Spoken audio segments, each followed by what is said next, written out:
everyone. Well, oops, you're crooked. Welcome to the Flame and Fiber podcast. Oops. My name is Barbara. You can find me on Instagram and Ravelry as Diva S. This is episode 60. Crazy. And it's December 3rd. And I have been away. I think it's been at least 6 weeks since my last podcast because I've been so busy. Oh my gosh, I've done some amazing things and I will tell you about them today. But I also wanted to let you know I've started doing Vlogmas again this year. I really enjoyed doing it last year. Although I didn't start till the 5th or the 7th or something. Suddenly I got the urge and I did it and I enjoyed it. So I'm doing it again this year. So today is the 3rd and I have done a little video already, and it's a little bit of a boring day for Vlogmas because doing a podcast day is a busy day just because it takes a long time to do things, and so we'll see how today goes. But anyway, so I'm doing Vlogmas, so check it out. I did a second Potiversary drawing in the last video, and the person who I drew did not contact me, so I drew again.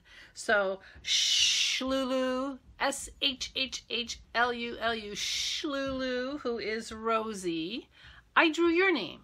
So I have this beautiful yarn from the Arkansas Yarn Company that I got in the Outer Banks that I just loved. And if you contact me with your mailing address on Ravelry, message me on Ravelry with your mailing address, I will send this to you. And I hope you like it.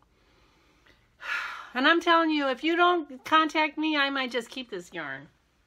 Because I like it. Okay, excuse me, starting off with coughing. My beautiful water bottle. I didn't want to go downstairs again and make myself another coffee or anything like that, so I'm drinking out of my water bottle. I have been doing a little bit of knitting. I have not done nearly as much knitting as I would normally do in 6 weeks. By a lot. I have maybe not had great knitting mojo, and I've been traveling and doing other things. And I've also discovered, and I'm sure I told you this before, I've discovered how to get ebooks and audiobooks from my library, and I have been doing a lot more reading than I have in the past. So not as much knitting as usual. And today, even less knitting than there should be, because I, for the life of me, cannot find my Midas hat. I made a Midas hat, and I showed you on the last podcast I had started it before we were leaving so that I would have, you know, just plain stockinette in the round on my trip if I wanted some mindless knitting. And I finished the hat, and it turned out beautifully, and I cannot find it anywhere. I don't remember what bag I had it in, and I can't find it in this room, and I can't find it downstairs. Of course, I've only started looking for it 5 minutes ago when I was getting ready to podcast, so it could be here somewhere. For all I know, it could be in Egypt somewhere. I don't even know. So I'm not going to show you the Midas hat I made for myself. I had made a Midas hat when I was in North Carolina in October, but my father-in-law admired it, so I gave it to him, and I hadn't given him any knitted items, so I thought, what the heck.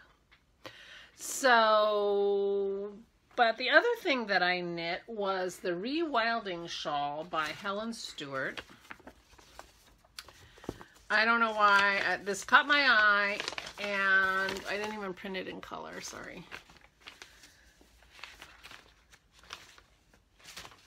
But it caught my eye, and I made a mistake.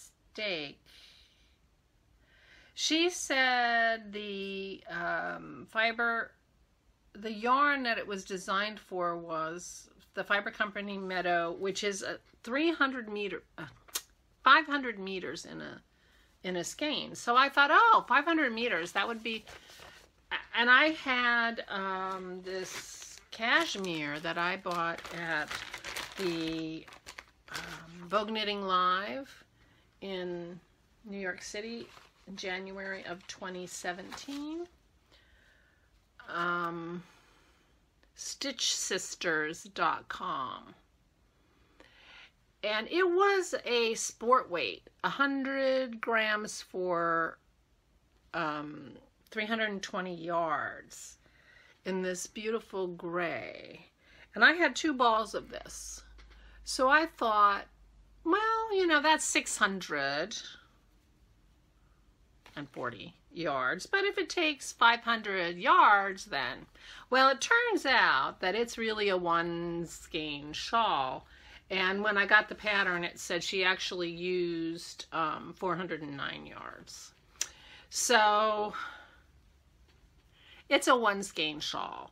But I had 2 skeins. Of course, I dropped the end of it, and now I'm winding it up. So I had 2 skeins of this. And this is soft. I mean, it's cashmere, so it's soft. But it's not like, it doesn't make you crazy like, oh, it's so soft. Because it's pretty tightly spun. And the tighter you spin, the less soft. But it is soft, and it is going to be warm. So as I was going along, the pattern ends right here. So it starts with a garter. It's a garter stitch top, so it's nice and squishy. And then it has a lace detail, and then it has another garter stitch, and that was the end of it. Then it had a picot bind off. But I had so much yarn left over that I just kept going. So I did another lace panel, another garter panel, and then one more part of the lace detail, and then I did the picot bind off. So I'm much happier with the size. I would not have been happy with it so small, so I'm glad I did that. And so I thought a nice, neutral, warm, cushy shawl, and that's why I made this. And I thought it would be something that I could knit while I was traveling, because for those of you who are new, I have just come back from 2 trips, a trip to London and Egypt. We spent 3 weeks, almost 3 weeks in Egypt. Very cool place. Oh my gosh. And then when we came home, we were only home a week, and then we drove to Florida for Thanksgiving with the granddaughters. And so I've been going crazy, I gotta tell you, and I'm still recovering. But I wanted something easy to knit, but, you know, interesting. So I did this. But can you see that pink line? That was where I changed balls. And the beginning of the second ball has that pink. I hope you can see that. It's real obvious to me in person that those first few rows or last few rows of garter are pink. It never occurred to me that I should alternate skeins, and I didn't even notice it till I was pinning it out to block it. So that's kind of a drag, but do I really care? I don't really care. You know, it's not going to wreck my enjoyment of wearing it, and it's not going to make it any less cushy, and nobody's even going to notice. So there's my Rewilding shawl by Helen Stewart. And so this is all I have left of the second skein, so I did pretty well using it up. I was a little nervous. I didn't know how much yarn it was going to take for that picot bind off, and I wanted to do the picot, so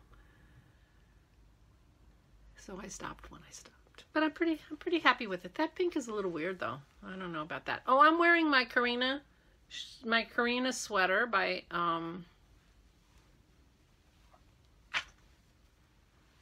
Isabel Kramer. And the yarn is Francophine Knits in the Lichen colorway, which I really like. I still have not woven in the ends. I just found this sweater in a pile in my room here, you know, because it slipped my mind. And the reason it was in the pile was because I did not alternate skeins on my sleeves, and I wasn't sure how I felt about the pooling. You know, the base color is like a natural color, but it's got this mushroomy tone to the background, and the body of it doesn't have any pooling. I mean, you can see that it has the mushroom, but it doesn't have pooling. But I wasn't sure how I felt about the sleeves. So I thought maybe I'll pull the sleeves back and I'll, you know, alternate skeins. I didn't do that. I just put it in a pile in my room and I just found it. And I thought that's a shame because the yarn is so delicious. So I'm going to wear it for a while and then decide if I'm going to pull it back or not. And if I'm not, I'm going to just weave in the ends and call it a day. But it feels lovely. It's a nice light but warm sweater. And that's what I'm wearing. Carina by Isabel Kramer. So my other FO, I have 2 advent calendars with 2 lovely ladies who are friends of mine. Megan, who lives in New Zealand. Hi, Megan. She and I have been doing a Christmas swap. This is our 3rd year. We were paired. We were in a Christmas swap. I think it was a Christmas swap. Anyway, a swap with the Crafty Toads from the Crafty Toads podcast. And she and I were paired together. And so we did another swap last Christmas. And this year we decided to do an Advent. And so, I'm doing an Advent with her, and I'm doing an Advent with Susan, who I also know and have actually met, who lives only about an hour from me. Hi, Susan. And so, I am showing my Advent openings on my Vlogmas, and I did not bring my goodies from the first 3 days up with me today, so I won't be showing them on the podcast, but I do open them on the Vlogmas if you want to see. But Megan sent me a couple of lovely gifts, pre-Advent gifts, and one of them was a skein of yarn, woolly, 100% pure wool in color number 48, and it was a beautiful DK, and I don't know if you can see it's a marled purple and blue 2-ply, although it calls it 8-ply, but I don't know, maybe each of the 2 plies are 4-ply, so it's a DK weight. And she gave this to me, and it's not like super soft to the touch, but it is not itchy in any way, so it's perfect for a hat. And I made a hat. Now I got my hair so that I actually like it. My hair, oh my gosh, I had to cancel my hair appointment because the day I was supposed to go, it snowed and I couldn't get there. And that was 2 weeks ago, more than 2 weeks ago. And I don't have an appointment till Thursday. Although it doesn't look bad. If I just fixed it in the morning, maybe I would feel better about it. But anyway, so I don't want to put my hat on now that I fixed my hair. I thought I was going to wear the hat the whole time. I'm like, thank goodness I have one hat I can wear. But in the end, I'm not going to put it on because I'm liking my hair okay. So the Ricky hat is a garter hat, DK weight, and I've already worn this, and I am not going to block it. DK weight, and use, and it's knit in the round, so you end up with this sort of seamy looking thing because, you know, you're changing from knit rose to purl rose to make garter, but it is so squishy and it is so warm. I made it not very slouchy because I have a coat with a shell hood that keeps the wind out, and and a slouchy hat kind of gets in the way. But oh my gosh, I'm so happy with my hat. Thank you, Megan. And that was such a lovely gift. So I finished it. I opened it on the 30th and started the hat, and I finished it on the 1st. It went like that. And this is the Ricky hat by Sarah Young. It's a free pattern. Over 10,000 people have done it, so I'm sure you've heard of this. I think every podcaster has made a Ricky hat. It is my first Ricky hat, but it is not my last Ricky hat. So those are the finished objects that I can find. I can't believe I can't find that hat. It was such a beautiful yarn. It was turning out so well. Oh well. I did spend just a smidge of time on my portage, which is a cardigan I've been knitting on since I went to SSK. I tried this on at SSK and loved it. But oh my gosh, it's a bear to knit. So when last I worked on this project, which was like, maybe I stopped working on it at the end of September because I knit my mama's sweater in between. But I was right here, so I've done the shawl collar, and I got down to here, and then I just had to knit this part to make the pocket. And I did do that, some of it on one side, and that's all I have done, but I'll show it to you anyway. This yarn is Cloudborn Alpaca Wool Silk. Of course, I have it all trussed up, so it's hard to see. So I thought, oh, I only have a little bit to go because I'll just do the pockets, I'll be done. No, I haven't done the sleeves yet. But it's got this beautiful design in the back that was so tricky for me for some reason. I just couldn't remember which row I was on and whatever. So this is the part that I knit. This is the pocket. And so I just knit this yesterday, and I will keep working on this. I have, the next thing, I only have a few inches to bring it around to the side, and then I have to bind off the rest of that net around the neck, and it's supposed to be Elizabeth Zimmerman sewn bind off, which I have never done. So I will be watching Very Pink Knits or somebody tell me how to do that. And that'll be fun. I do need to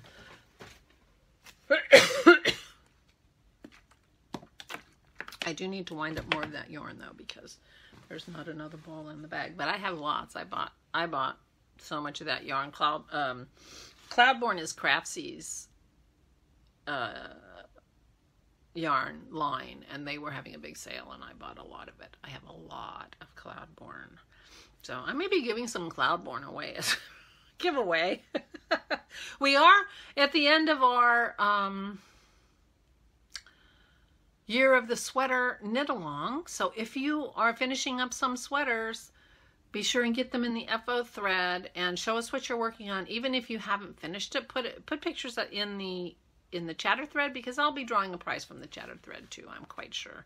So that will happen probably the first podcast in 2019. I will pull a winner, and one of these days I'll figure out what the prize for that will be. There are some beautiful sweaters and very inspiring sweaters in that thread, so I highly recommend you checking out the FO thread. In the Flame and Fiber podcast Ravelry group, of which there is one. That's not a sentence. And please join.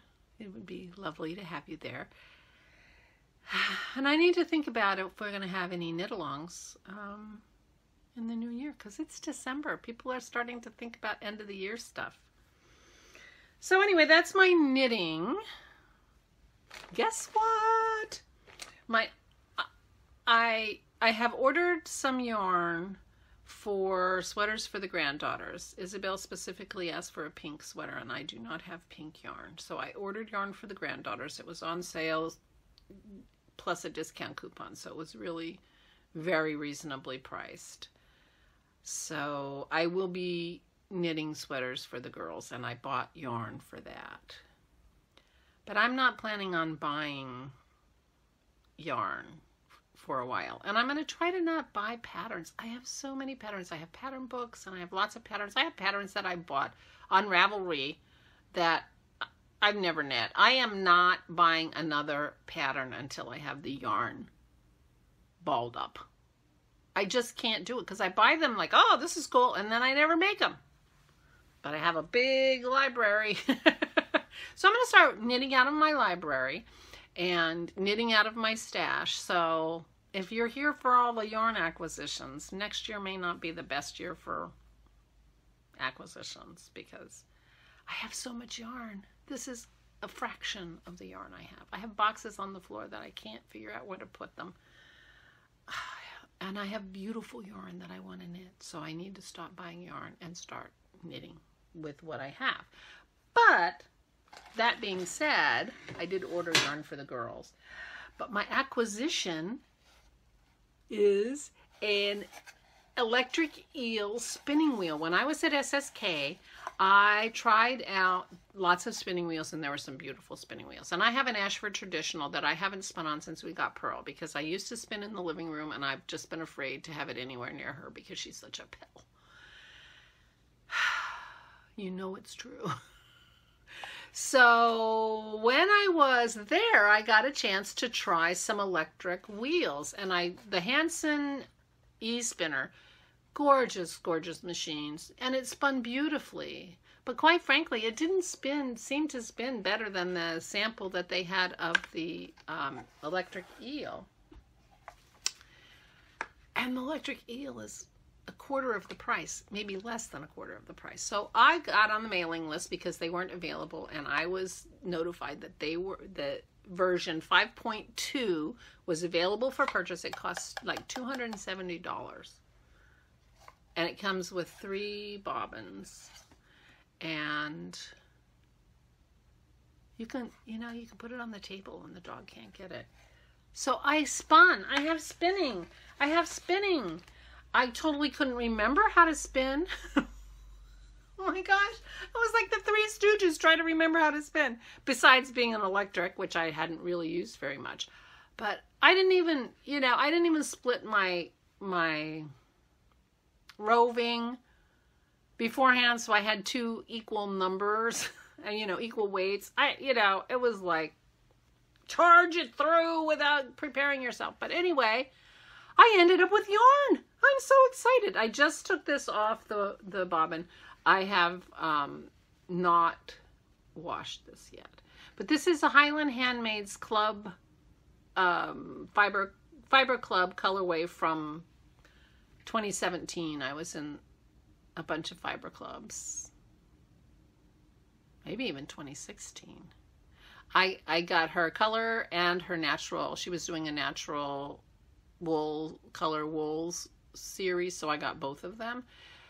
This is Polworth and silk, and it is feltable, so it is not superwash Polworth.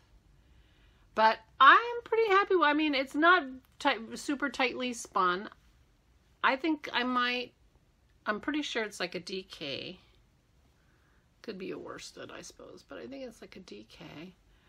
And I might make another Ricky hat out of this,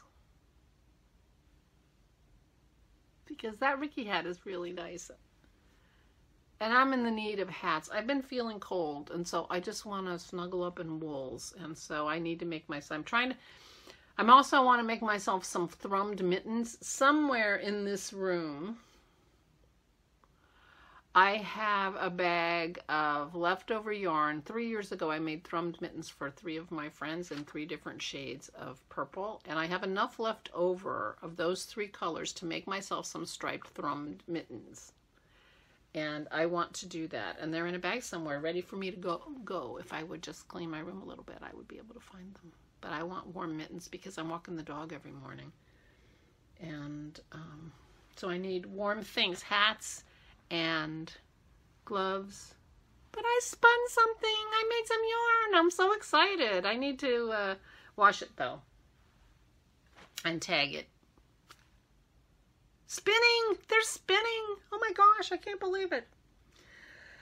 So let's see.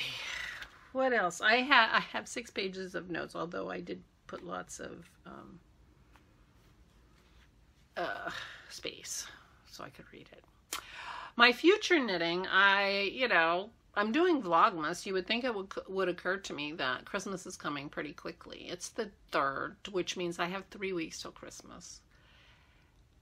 And I had originally thought I wasn't going to knit Christmas presents because my daughter lives in Mississippi and my son took my granddaughters to Florida. And so I thought, I'm not even going to knit for Christmas. Nobody needs anything. And my daughter doesn't need anything. But the granddaughters are growing, and it was chilly in Florida when we were there. I mean, they could have used a sweater, so I'm going to knit them sweaters, but we're not going to see them at Christmas, I don't think.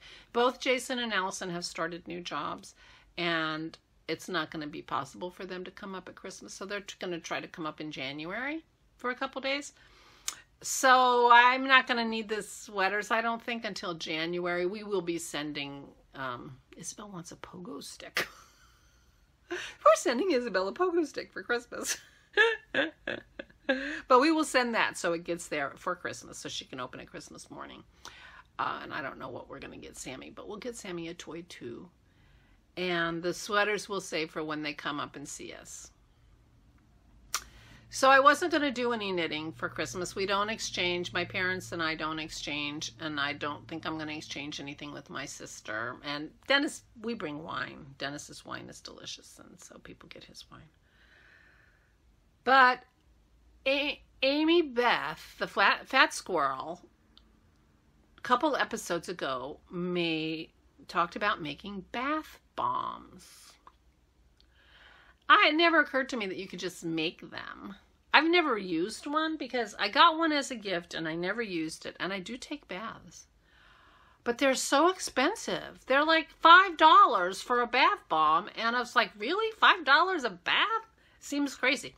But she was talking about making them and how easy it was to make them. And she made them with her daughter. And I thought, oh my. So I have ordered all the ingredients to make bath bombs. And I ordered the ingredients to make lip balm too, because you can make that too. I even ordered little cups to put it in. I'm so excited. So I plan to do a bath thing for my daughter and for my daughter-in-law. So I'm going to be knitting bath mitts. I have a lot of linen yarn, and so I'm going to be knitting linen bath mitts for them, and who knows, maybe a washcloth. I don't know. And I'm thinking about maybe a knitted bowl, but I'm not sure about that. I only have 3 weeks. I haven't started any of this yet. I might just check out Etsy and see, you know, people have shown those bowls that are made almost with clothesline, cotton clothesline, and they sew them and they make sort of a basket, a white cotton basket with colored thread holding it together. I'm thinking about going and looking on Etsy and seeing if I can find a couple of those because I don't have to make everything. I don't have time. So, because I'm busy being retired and not doing much. As you can tell on my Vlogmas. Boring. Oh well, that's my day. And, I'm still recovering. So I might go out on Etsy and look for those. But that's what I'm going to be knitting for Christmas. I'm going to knit a couple bath mitts, and then I'll work on the girls' sweaters. And maybe a washcloth. Maybe 2 bath mitts. 2 different colors. Something. And I have been collecting, and then bath bombs and lip balm. And I have been collecting some handmade soaps over the years because I've had this in the back of my mind for a couple of years. So I think I'm going to go forward and execute this. But I need to get started because it's December 3rd. So, all right. So that's my future knitting and Christmas present making, which you will be able to see and follow along with me if you watch my Vlogmas, because I will show you that.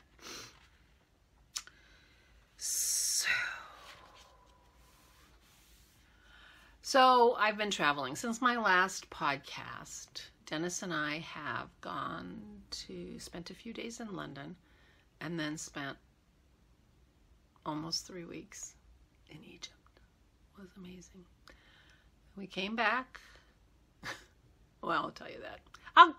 I'll do it in order. Why don't I do that? We left on the 19th of October and we flew to London because you can't fly straight to Cairo. You have to change planes, in Europe somewhere. And because we wanted to fly American or One World or whatever our plan was, we would be going through Heathrow. And the layover at Heathrow was 12 hours. So we said, well, that's crazy. We're not doing that. So we left a few days early, which is why I missed Rhinebeck, because I ended up trading my weekend in Rhinebeck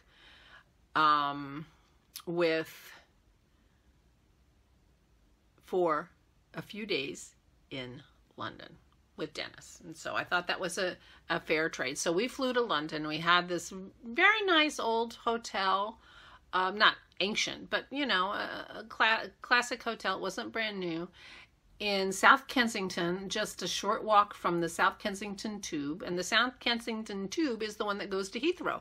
So it was very easy to jump on the tube and on the underground and just get off at South Kensington. Unfortunately, our room wasn't ready. I don't know why our room wasn't ready at 7 o'clock in the morning. But they took our luggage and we wandered around. And so we ate breakfast. I got the brilliant idea. Why don't we buy one of those tourist bus passes?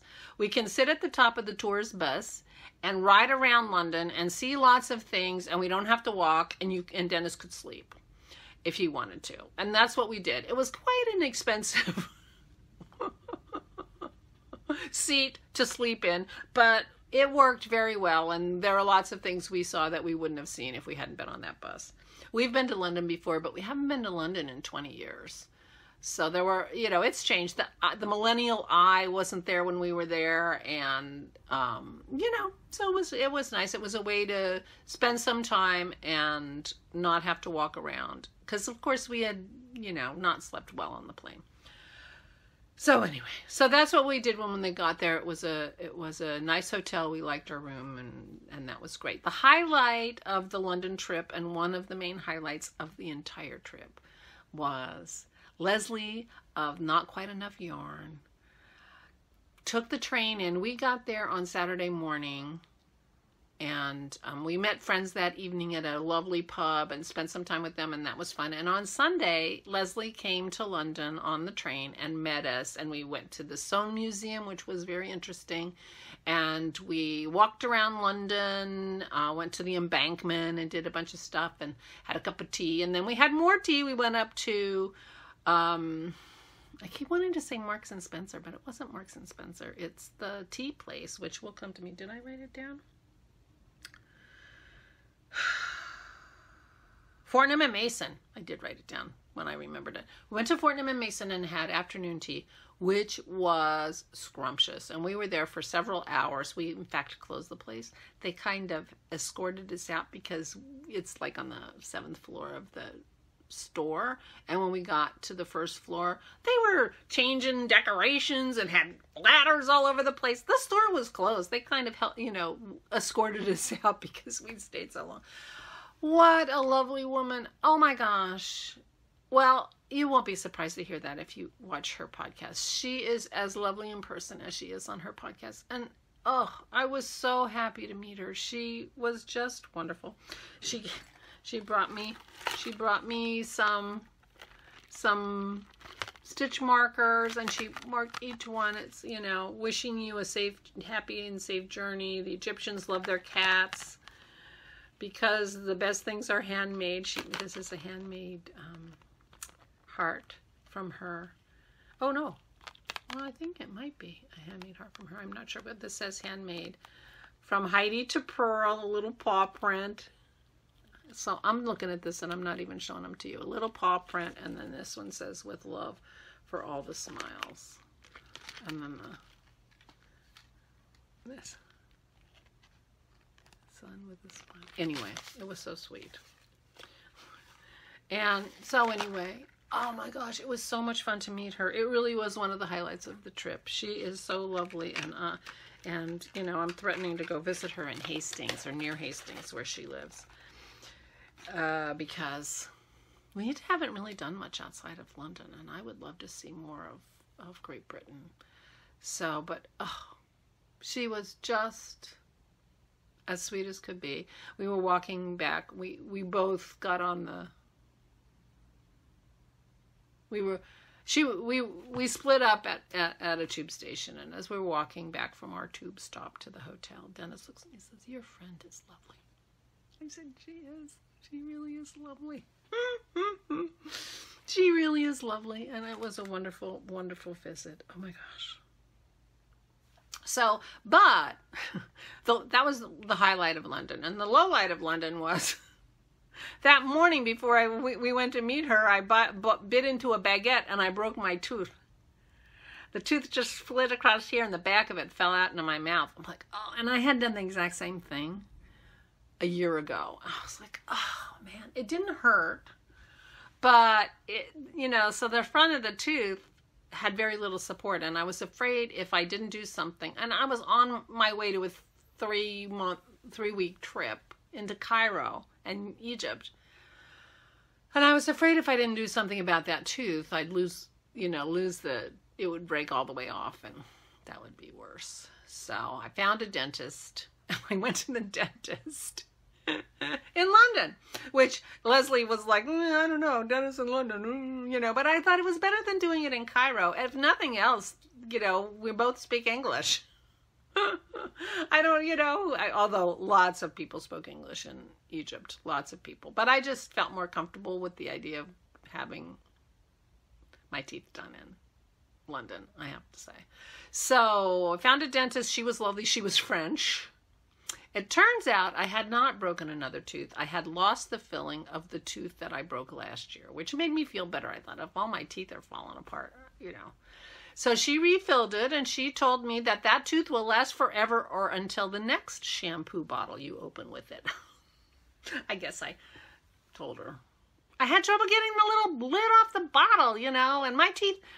Don't ever tell a young child that they have really strong teeth. Great teeth, strong teeth, because that's what I was told when I was a kid. So now I use my teeth as a tool, which I shouldn't. And they're not nearly as strong as they used to be because I'm a grinder and, TMI, whatever. Don't tell your kid they have really strong teeth. Tell them you got to take care of them and don't use them as tools. That's my advice. Anyway, I was so happy to discover that I had just lost my filling and I hadn't broken another tooth. So that was good. So she fixed it. And that was the day before we left London. And so it was all taken care of before I got to Cairo. And I was very happy about that. Let me tell you. So we left London and flew to Cairo and got to Cairo at like 11 o'clock at night. Nobody was meeting us because they don't meet after 8.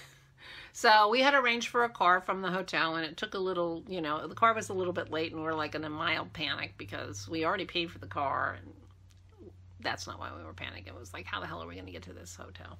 But the car showed up. That was the most harrowing drive I have ever had in my life. We were going 100 kilometers an hour, which is like 60 miles an hour, in traffic at midnight on these roads going from the airport to the hotel. The lines in the road were the merest suggestions. We were on a road that had, 3 lanes and there were 5 cars across. People were walking across the street. There were motorcycles weaving in, and we were holding on for dear life. We had our seatbelts on. We were like, OMG. Never in this lifetime will I ever drive in Cairo. Never. I mean, there are more places in the world I would never drive than are places I would drive. Cairo is one I will not drive. It was crazy, but he got us to our hotel about midnight. We got a lovely, lovely room. I will show you the view when we got there at our hotel. And so we overlooked the gardens of the hotel and the Nile. So that was lovely. And the next morning we woke up, it was kind of smoggy because Cairo's on the edge of the Sahara and has, 20 million people. So it's crazy in the greater Cairo area. So but it cleared up and it was nice. And this was a beautiful hotel. The main part of it had been a palace, that it had 2 towers that were more modern, and our room was very nice, and as I said, had a beautiful view. So we just hung around until the next evening we met with our group, and it turned out that our group leader, that we had spoken to for a couple minutes and emailed back and forth, but turned out he was, we had met him last year when we were in Egypt. He had been the local guide when we were in Luxor. So we knew him. His name is Amr El-Kazaz. Amr El-Kazaz. Kazaz is like silversmith or something like that. So anyway, he was lovely. We met the group. Everyone in our group was really, really lovely. Of course, we have one pill. There's always a pill. He thought I was the pill. I thought he was the pill. So, maybe there were 2 pills. I try not to be a pill. But, I do. I'm not a complainer. I don't, Everything was a special order with him. Anyway, they were nice. He was fine. He would get a little spice to the group.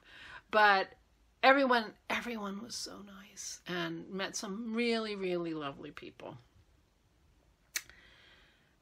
And so while we were in Cairo, the first thing we did the next day was go to the Great Pyramids. And it was so windy and the sand was blowing like crazy. I have some pictures there. And, you know, we walked around. We had been to the pyramids last year when we did our little Middle East tour. And we decided, because of our knees and whatever, we did not go into the Great Pyramid. Some people did, and they were very happy they did. But we were happy we didn't. And we went to see the Sphinx. One thing that was interesting to me was that it was many fewer people this time than last time. And it may have been because of the weather, because that sand, I felt like I was getting sandblasted. It was blowing so hard. We couldn't get a good picture in front of the scenic 3 pyramids. Well, I'll show you, because our hats are blowing. I had to take my hat off the sun. Who cares? We had that picture last year. So that was fun. The next day we went to the Cairo Museum. There's a new museum being built, but it's not done yet. And they said it might be done in 2020.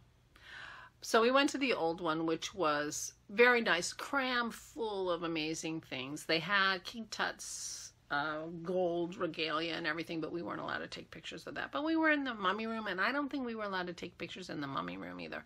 The funny thing was, the museum that we went to in London, the Sir John Soane, I think it's called, museum, that we went with Leslie, it had Seti I's sarcophagus in its basement. It was like, he was an architect and he built this house kind of around so that all his cool stuff could be displayed, and he had this alabaster sarcophagus in his basement. Seti I's mummy is in the Cairo Museum. So we saw his sarcophagus, and then we went and saw him.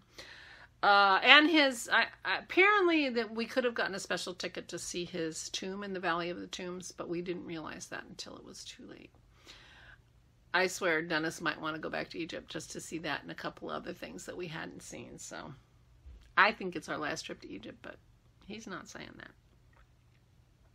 So lots of cool stuff in the museum. And we also did a little walking tour around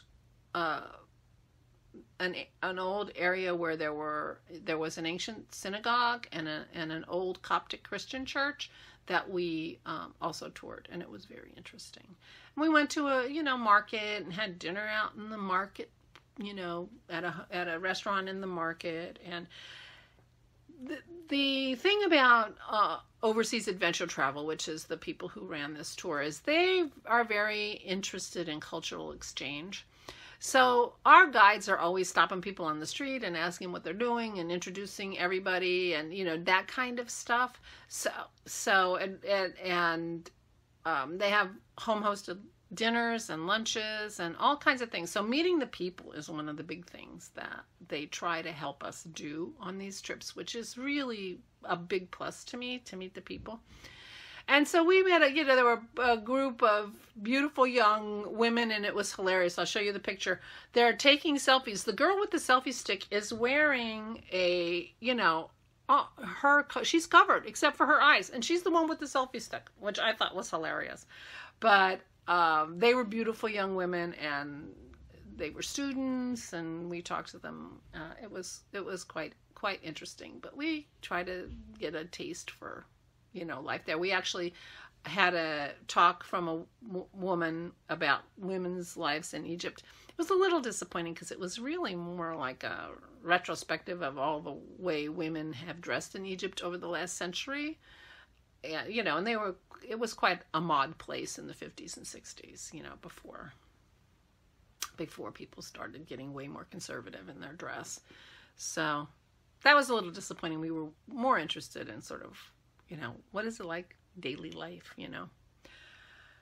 So then we got up at the crack of dawn, before dawn, 4 o'clock in the morning, to take a flight to Luxor. And Luxor, we went to the Temple of Karnak, which I'll show you some pictures here, which we had seen last year. And then we went to the Temple of Luxor, which was really right around the corner from our hotel. We hadn't gone, Dennis and I had gone to the Temple of Luxor ourselves, but it was nice to have Amr, give us a guided tour. It was very interesting. And we were there at the end of the day, so that went from daylight to night, and so we got a little bit of a, you know, they're all lit up, and it's really beautiful at night. So that was very interesting. And then we went to the Valley of the Kings, which we had done last year, and went through some of the tombs. I took some pictures. Dennis didn't get the photography ticket this time because he took a lot of pictures last year. But that's an amazing place. The colors in those tombs, it's hard to believe that they're 3,000 years old. This is such an ancient place. That's the thing that's so hard to wrap your hand around. It's an ancient, ancient place. Crazy. So that was in Luxor. We stayed there 2 nights. We stayed at the Winter Palace Hotel, which is a gorgeous hotel that was built in like 1880. And you know, Agatha Christie stayed there. Howard Carter, the guy who found King Tut's tomb, announced it at this hotel. It was built, possibly built for the opening of the Suez Canal in the late 1800s for Empress Eugenie, who came to open the canal for the French. And it was a wonderful place. And that's when Amr mentioned that the guy who owns Overseas Adventure Travel had designed this tour to be like a 19th century luxury travel. So we traveled in every mode of travel you can imagine. And the hotels we stayed at were all old hotels that had been built in the late 19th century or the very early 20th century. And they were wonderful. The palace part of the hotel in Cairo was built for Empress Eugenie for the Suez Canal opening, and the Winter Palace was built in, you know, 1890 or something, 1885, something like that. And it was absolutely gorgeous with beautiful gardens and just so nice, really elegant. And then we went to our boat. We went to Edfu, I think was the name of the town, and saw another temple. There were lots of temples. Amr gave us a good suggestion, which I took, which was because we got a ticket for everything. And he said, take a picture of the ticket. And then you know that all the pictures after that are from this temple, because to tell you the truth, the temples all started to run together. You know, they all have the cartouches and the carvings about, you know, I mean, they're all a little bit different, but it's not obvious from your pictures that they're different or where you took the pictures for the most part. So that was a good tip. So we went through another temple, and then we went to our boat, and our boat was I wrote it down, trying to make it a dahabeya, which is a traditional Egyptian sailing boat that they used to sail up and down the Nile. And we went up the Nile, so we were going against the current. We were going south. The Nile flows from south to north, and we were sailing south, so we were sailing against the current. And quite frankly, we didn't sail very much. It didn't have a motor, but it has a tugboat, and a tugboat pulls it when it can't sail. It did sail a few times, but it has a sail in the front and a sail in the back. And this boat was and here's some pictures of it. I've been showing you pictures, I'm quite sure. This boat, it was just big enough for our group. There are 16 people in our group plus Amr, and it was just us on this boat, us and the crew. It was so amazing. It was a brand new boat. It was only been in service for 2 months. I mean, it had USB ports in the columns so that you could plug your phone in while you were sitting there relaxing. It had Wi-Fi. We had Wi-Fi the whole time, which was crazy. And it was just so lovely, beautiful. The people and of course the staff on the boat were wonderful. And that was my favorite part of the trip, sailing up the Nile on this sailboat. We were on this boat for 5 nights, and that was my favorite part, just sitting there sailing. We stopped at all these little places. I mean, this boat was small enough that they could pull it to the side of the bank of the Nile, put a gangplank down, just a piece of wood, and we could get off wherever we wanted. So we didn't have to have a dock. We didn't have, so we stopped at a lot of little places that there are cruise ships on the Nile, you know, river cruise ships, but they're bigger and they can only stop certain places. We stopped on an island and talked to a farmer. There was a little farming village on this island in the middle of the Nile, and we had lunch there in their house and found out about life on the Nile for these people. It was wonderful. We stopped at little towns. We saw lots of temples along the way. One place we stopped, and there was a man there, Mohammed, who was making mango crates out of palm leaves. And oh my gosh, he had between his toes, I don't know how he had all his toes, to tell you the truth. He's a machete, whack, whack. He's like making these things. I'll put some pictures here. One of our guys, Jack, sat down and helped him make it, and it was pretty cool. And he, you know, he didn't speak any English, but Amr translated for us.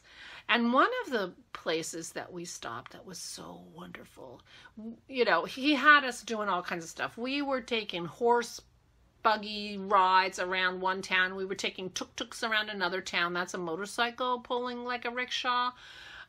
We took a truck, like a flatbed truck. I mean, everything you can imagine. We rode camels, not my favorite. Next time I have the opportunity to ride a camel, I'm going to pass. I've done it twice now. I don't love it. But anyway, we rode camels, boats, skiffs. It was all kinds of stuff. But we were, I think it was the day we had the tuk-tuks, and we were riding through the town, and he just stopped. He was, Amr was in the front. He just stopped. We got to this compound that had a big wall around it, and he ran in and came back out and said, okay, we can go in, but we cannot take pictures. It was an elementary school, and we went into a kindergarten class in this elementary school. You wouldn't know this class was not in the United States. It was crazy. I'm so sad we couldn't take pictures, because you won't believe me when I tell you, there was a pilgrim turkey on the wall for Thanksgiving. You know, one of those big construction paper turkeys with a pilgrim hat on his head. On the wall. The back wall was ladybugs and butterflies and flowers. I turned to Amr, I said, do you have ladybugs in Egypt? He says, I think we do, over in some, he named some place. He said, well, clearly, her materials are coming from the West, from the United States. Which I thought was very, very interesting. But they had a computer at the front of the room with a big monitor, and the kids were, all sitting at these tables, and they sang the ABCs for us in English. They counted to 10 for us in English, and of course they counted to 10 for us in Arabic too. But I was so impressed, and I swear you would never in a million years have guessed that this class was in Egypt and not in the United States, although all the kids were Egyptian. Other than that, that was the only giveaway, and the teacher was Egyptian. But I couldn't believe the decorations and the equipment. I mean, it was a well-equipped, lovely kindergarten, and the higher grades, the kids were wearing uniforms. The kindergartners were not wearing uniforms. Anyway, they were so cute, and they sang ABCs for us. It was so fun. So that was a fun visit, and that was a spur-of-the-moment thing. So that was pretty crazy. But I loved the sailing part. That was my favorite part of the whole trip in Egypt. And so we sailed to Aswan and got off the ship at Aswan. And there are two dams in Aswan. The original dam was built by the British in 1903 or something like that. And that was to stop the floods and control the water. And then they made an addition to that dam in 1930 or something. I'm not sure, to do hydroelectric power from that dam. And then in the 60s, they built a second dam, the High Dam, it's called, the Aswan Dam, that created Lake Nasser, which is a huge lake.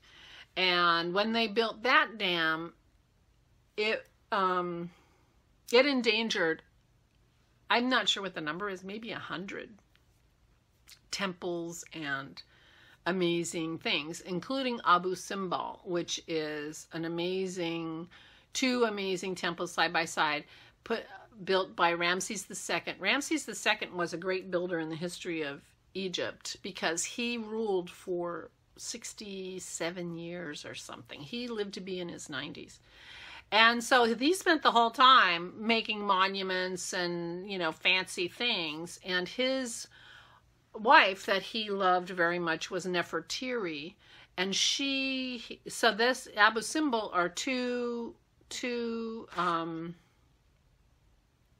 temples. One with Ramses statues on the outside and one with 2 of Nefertiri and 4 of Ramses, but they're all the same size, which was significant because normally the queens were, you know, like in the statue, the queen is like knee-high to the pharaoh. So that was quite significant, even though he had twice as many statues as she did. But it was a huge international undertaking to move Abu Simbel. And there's a very nice documentary about them and how it was moved. It was cut up. And this was in the 60s because the Aswan Dam was built in the early 60s. And the world got together and saved this amazing monument. They moved it up like 200 feet higher so that, you know. So we went to that, of course. And it was really impressive. And I have some pictures. And so we went through the 2 tombs, or they weren't tombs, they were temples. And then we went back later and they had a light show and it was really nice. So we enjoyed that. But that is in the middle of the desert. And that night we stayed at an eco lodge. And I'll show you our room. The dome ceiling of our room was mud bricks and it looked like mud. And it was quite, you know, it was perfectly comfortable and very nice. We just stayed there one night. Almost every place else we stayed more than one night. And that was about 4 hours of driving through the desert. So then we have 4 hours driving back through the desert. We did stop at a monastery on the way back. It was the first monastery. So it was the start of the monastic tradition. And one of the priests took us through and gave us the story of the saint, and I don't remember his name now, and how his uncorrupted body is still in this coffin, but, you know, now it's wrapped in plastic or something. But it's uncorrupted in there because that was what they believe. I shouldn't sound so skeptical. I am a little, I have to say. But anyway, he was very sincere, and it was very interesting to hear the story of this monastery and how they protected themselves from invasion and that kind of stuff. So that was quite fascinating. And apparently it's the first monastery, and that was the beginning of the monastic tradition. So that was fun to be able to see. And that was on our way back to Aswan. We walked around the high dam. So, and apparently in the 60s, the United States and the World Monetary Fund or somebody were helping them fund this high dam. And then Nasser did something that we didn't like. And so we withdrew the money for the dam. So the Soviet Union helped Egypt build the high dam. And so there's a really lovely monument to the friendship between Egypt and the Soviet Union and you know, in building this together. It was a really beautiful kind of lotus flowers were a motif of Egypt, of ancient Egypt, and so this is reminiscent of a lotus flower. Anyway, it was very nice. And so now they have the high dam, which has created this huge lake, but they get a lot of their power, well, not as much as they used to, 10% of the power from this dam. But there's so much water in Lake Nasser that they said that if this dam broke, the security on this dam is very, very strong. And it would be, I don't know how, you would have to bomb the heck out of it to break that dam, because it's like 200 feet at the base. You know, it's huge. But he said there was enough water behind that dam to drown the entire country of Egypt in 12 hours. So They have a lot of security on that dam. There's a lot of security in Egypt anyway. We felt, you know, there was a lot of security. Security was always sort of visible to us while we were there. They have a branch of their national police called the tourist police. And so every bus we were on had a tourist policeman on it. And all the sites, everything we did, you had to go through metal detectors to get in. Even our hotels had metal detectors. And when the bus pulled in, there was, at least in Cairo, to get into the hotel area, there was a dog and someone looking at the bus.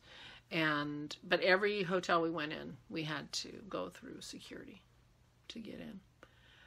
So there was a lot of security, but I never once got the feeling we needed to have all that security. I never felt insecure ever on that trip. We walked around. Sometimes this tourist police walked with us.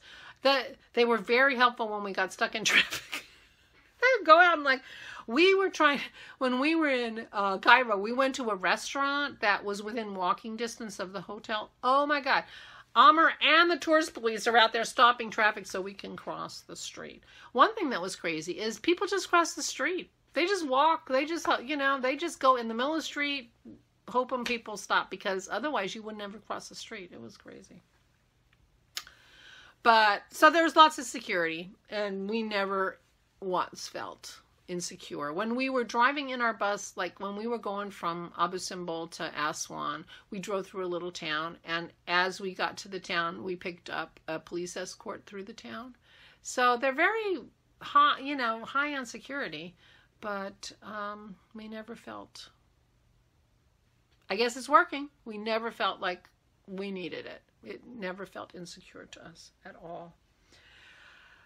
So the trip ended in Aswan. We went to a botanical garden. We went to an old monastery. That's where we rode the camel.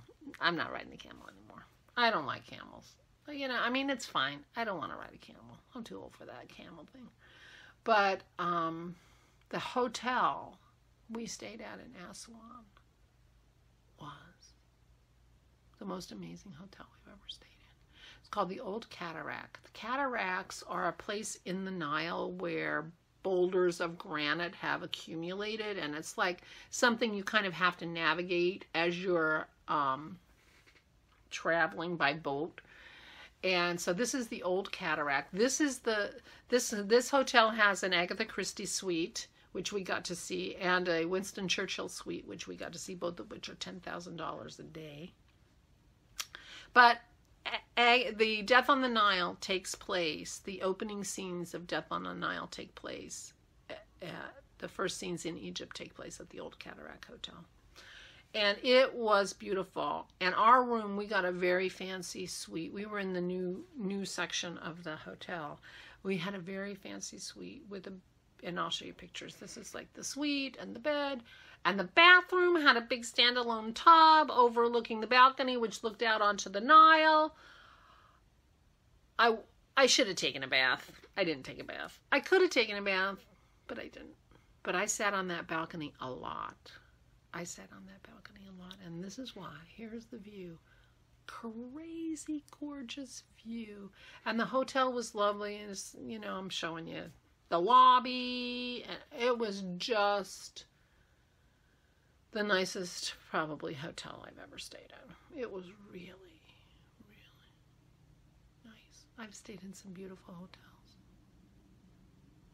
And this was really, really lovely. And this was like the ultimate in 19th century luxury travel, let me tell you. Oh my gosh, it was so nice. So anyway, that's the main part of the trip. We did an add-on to spend a couple of days in Alexandria at the end of the trip. As we were going, we're like, too bad, I don't know about the Alexandria, because all the ancient, amazing things in Alexandria are all gone.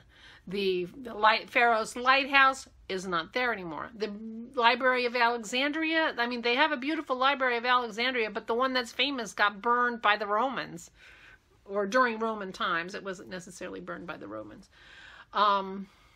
So we were kind of, because we didn't get home till the 19th. So it was like 5 extra days, and we had been feeling like we had been gone a lot. Because I had been gone most of October. Before we left, I talked about that in my last podcast. I'd been gone the whole month of October.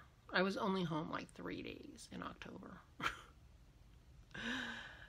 That's not true. I was home 5 days in October, but 2 of them or 3 of them we had company. And then November was coming up, and we were like, but it turns out Amar's from Alexandria, so that was kind of fun. So this was his hometown he was showing us, and we saw all kinds of stuff, and it was beautiful and interesting. And I thought the Library of Alexandria, I mean, it's a big, new, modern building. And I thought, you know, but they had an amazing modern art exhibition in this museum that was the highlight of my trip to Alexandria, to tell you the truth. I was so inspired. I took all kinds of pictures. It's making me want to get back into the lampworking studio. It's making me, you know, want to do something kind of artistic, which I haven't been feeling like doing. It was very inspiring. I used to do ceramics back in the day, and there were some beautiful ceramics pieces that made me think, Dennis thinks he wants to do ceramics. Maybe we'll do ceramics. But we'll think about doing ceramics. And it made me get the urge to think about doing ceramics. But we were in Alexandria for a couple of days. One of the highlights of the Alexandria piece of the trip was right after call to prayer, the evening call to prayer, the 5 o'clock. I guess it was, you know, like sunset, because it was sunset at 5 o'clock, 5:15. Right after the end of prayer, we ended up going through a mosque, and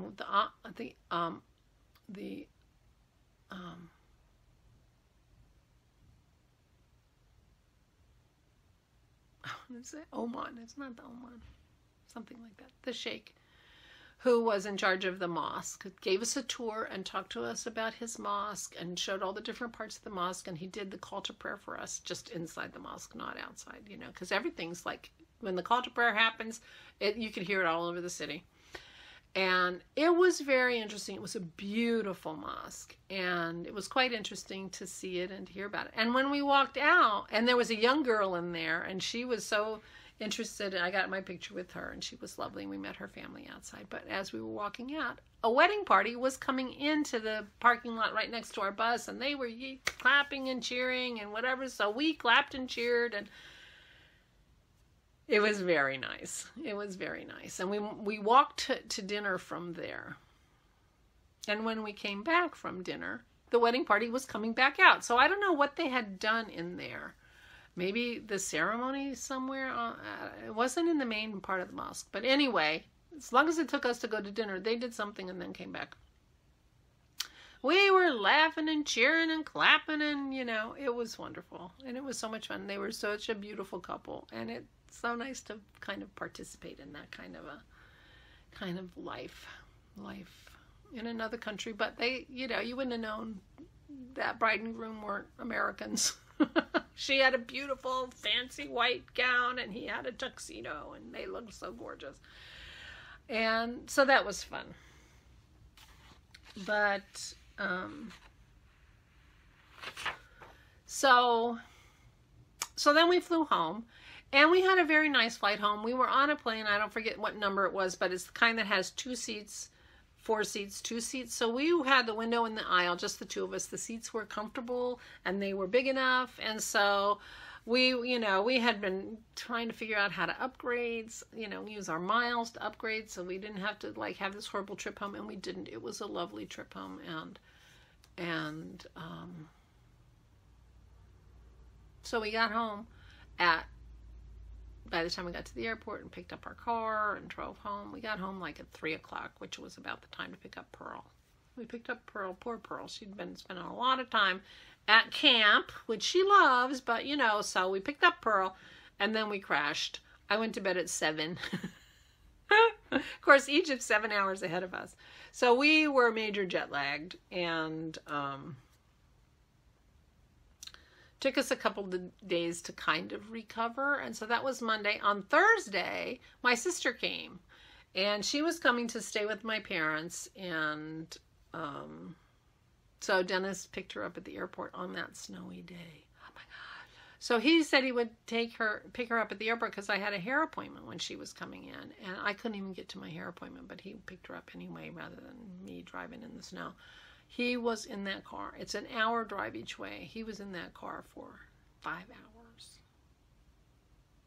Poor thing. And I think it was my sister. My sister has been the driver in her life, her whole adult life. My brother-in-law, who passed away a couple years ago, was handicapped and he couldn't drive. So she has very little experience being a passenger. So she gets nervous anyway being a passenger. Oh my gosh, apparently it was like a very harrowing experience for her to drive home in that snow. But, and, you know, so we were supposed to go to my parents the next day, but we had all this snow.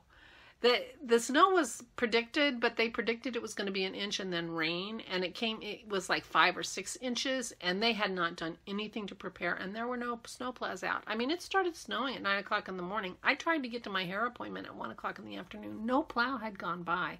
You know, people couldn't get up the hill. It was terrible. So you would think we know how to. I'm in southeastern Pennsylvania. We get snow. But these people were not doing very well. So I turned around and went back home and gave up, which is why my hair looks so crummy. So anyway,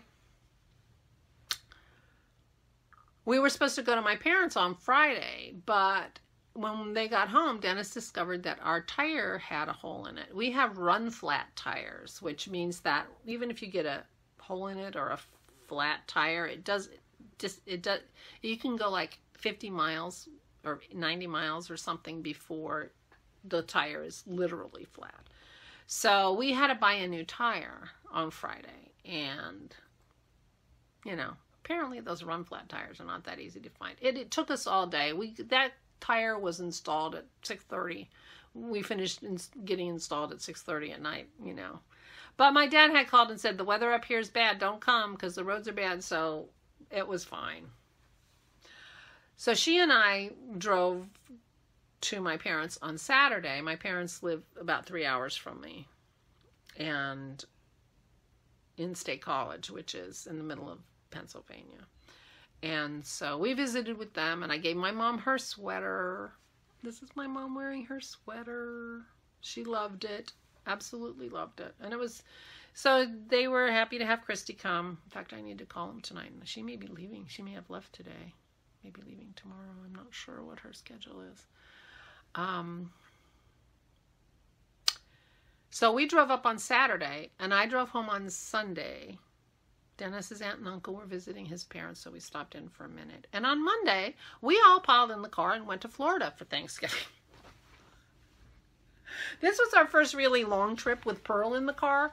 And, you know, I was a little nervous how she would be, and she was fabulous. She was such a good traveler. I cannot tell you how happy I was with how she was the whole trip. She was such a good traveler. I couldn't believe it. But we left on Monday and got to Florida on Tuesday.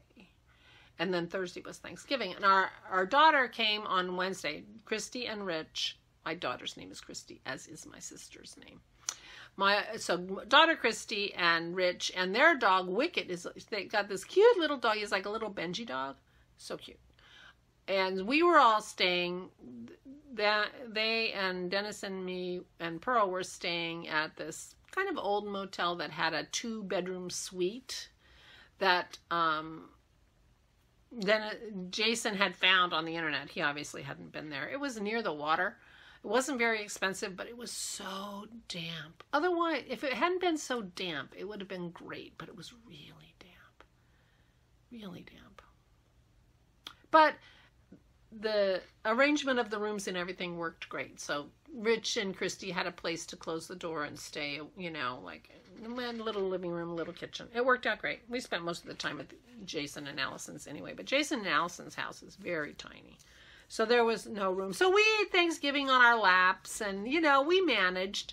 For some reason, I got it in my head that people didn't like turkey very much, and I said, why don't we have chicken? And Allison is a pescatarian, so Jason smoked a salmon. So we had chicken and stuffing and mashed potatoes, but we had vegetarian gravy for Allison, and there was no juice vegetarian stuffing, so she could eat the stuffing and the mashed potatoes and gravy. And we had turkey gravy too. And anyway, it was very nice, and it worked out great. So we spent the week, a week down in Florida, and Allison's birthday was on Monday. And so we babysat the girls on Sunday night so Jason could take her out for her dinner for her birthday. And then we took them all out for dinner on her birthday on Monday. And then on Tuesday we came home.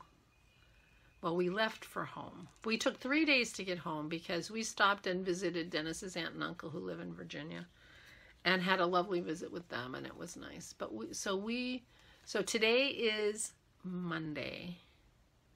We got home last Thursday. So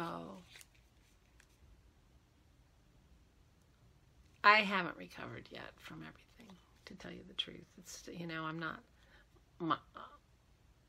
my sleep schedule, I guess, is kind of back to normal a little bit, and, you know, I feel fine and everything is good, but I'm having trouble getting started again, sort of doing regular life stuff, which is why I'm like, you know, I got to get going on Christmas.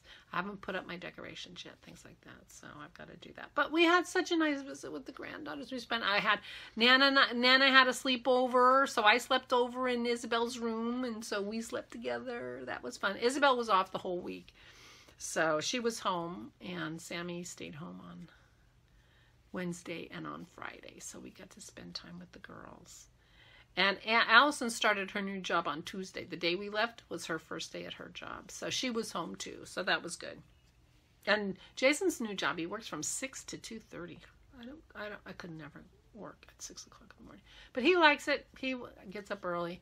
And so he was home at a reasonable hour every day in terms of visiting and that kind of stuff. But he couldn't stay up very late. Which is fine.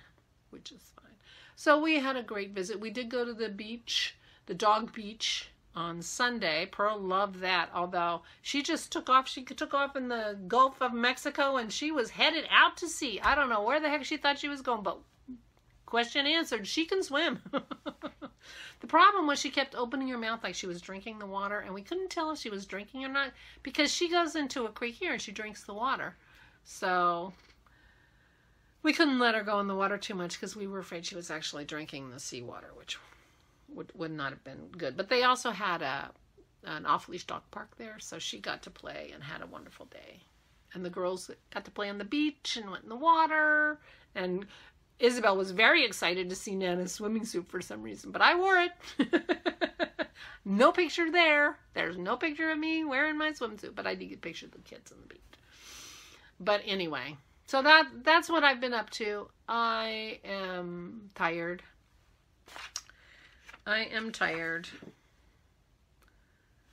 And still recovering. But I decided to do Vlogmas because I really did enjoy it last year. And you know, since I am going to be making bath bombs and lip balms and things, there are a few things to show you. And I was spinning. Oh my God, I was spinning. I'm going to be spinning some more. I'm going to go soak this. And if I can find my hat, my Midas hat, I will show it to you. And if I can't, I will be very sad because it turned out really cute. And I will start organizing my house a little bit and put my decorations up. So stay tuned for Vlogmas, but I'll have another podcast before the end of the year. So, Lulu. Double check. SHHH Lulu, LULU, Rosie. Message me on Ravelry with your address and I will send you that beautiful yarn. Meanwhile,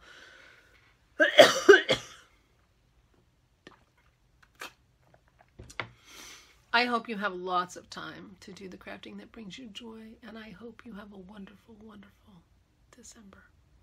And I'll talk to you tomorrow if you want to watch my Vlogmas, or in a couple of weeks.